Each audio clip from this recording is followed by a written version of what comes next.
येत्या तर 26 ते 4 फेब्रुवारीपर्यंत गोंयांत लोकोत्सव 2024 साजरो जातलो.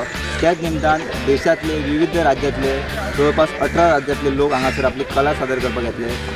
जी तुम्ही स्टेज मध्ये फाटल्यान पळोवपाक शकता. ह्या स्टेजीर जी कला लोक सादर करपाक येतले ती हांगासरूच सादर केली वयतली.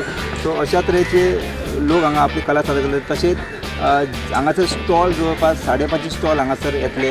ते बी विविध भागांतल्यान म्हणल्यार विविध स्टेटींतल्यान लोक येवन आपले जे कितें आसा ते शोकेस करतले. सो एका गेल्या वर्सा आमी पळयलें की मोठ्या प्रमाणात लोक देशभरांतून आयले हांगा लोक पळोवपाक आयले. तशेंच गोंयांतले लोक येता.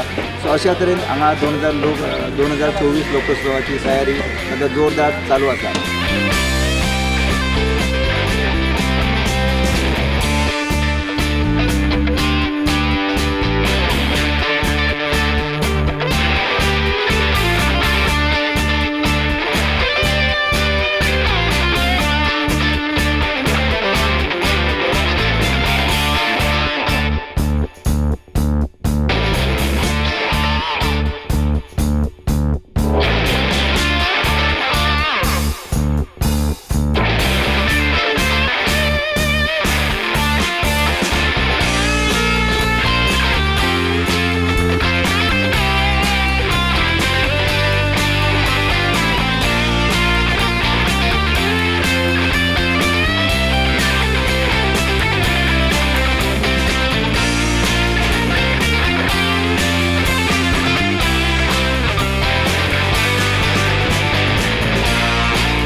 स्टुडंटा खातीर कांपाले वयल्यान रुपेश राव.